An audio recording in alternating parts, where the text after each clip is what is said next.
भारत के इतिहास में एक ऐसा राजा हुआ जिसने तलवार छोड़कर धर्म का रास्ता अपनाया। वो था सम्राट अशोक महान। आज हम जानेंगे उनके जीवन से जुड़ी वो सभी बातें जो एग्जाम में बार बार पूछी जाती हैं। अशोक का जन्म 304 ईसा पूर्व में हुआ था। वो मौर्य वंश के तीसरे शासक थे। उनके पिता थे बिंदुसार और दादा थे चंद्रगुप्त मौर्य, जिन्होंने मौर्य साम्राज्य की स्थापना की थी। अशोक की माता का नाम था सुभद्रांगी। पाटलिपुत्र, आज का पटना, उस समय राजधानी थी। कलिंग युद्ध 261 ईसा पूर्व अशोक के जीवन का टर्निंग पॉइंट था।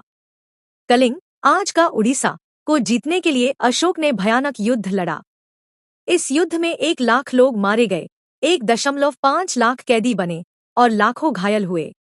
युद्ध के बाद जब अशोक ने यह विनाश देखा तो उन्होंने हिंसा का त्याग कर दिया और बौद्ध धर्म अपनाया। युद्ध के बाद अशोक ने धम्म नीति अपनाई, यानी नैतिक जीवन, अहिंसा और करुणा पर आधारित शासन।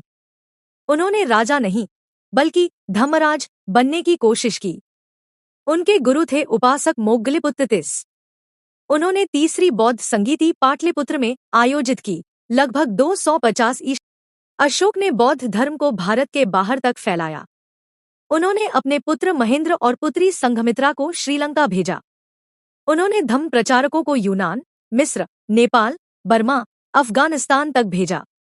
अशोक ने धम्म रथ यात्रा निकाली, जिसमें युद्ध की जगह धर्म का प्रचार हुआ। अशोक ने अपने आदेश शिलालेखों और स्तंभों पर खुदवाए। ये ब्राह्मी और खरोष्ठी लिपि में थे।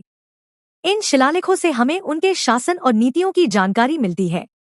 प्रमुख स्तंभ हैं: सांची स्तूप, सारनाथ का सिंह स्तंभ, राष्ट्रीय प्रतीक, धौली शिलालेख, ओडिशा। अशोक ने धम्म महामात्र नामक अधिकारी नियुक्त किए जो जनता को धर्म का पालन सिखाते थे। उनका शासन धर्म आधारित कल्याणकारी शासन था। उन्होंने अस्पताल, सड़कें, कुएं और पशु चिकित्सालय बनवाए। उनका लक्ष्य था सभी प्राणियों की रक्षा और भलाई। अशोक की मृत्यु लगभग 232 में हुई। मृत्यु के बाद मौर्य साम्राज्य कमजोर होने लगा। उन्हें इतिहास में देवानप्रिय प्रियदर्शी कहा गया। उनका शासन भारत के स्वर्ण युगों में से एक माना जाता है। अशोक ने हमें सिखाया कि सबसे बड़ी जीत तलवार की नहीं, बल्कि स्वयं पर नियंत्रण की होती है।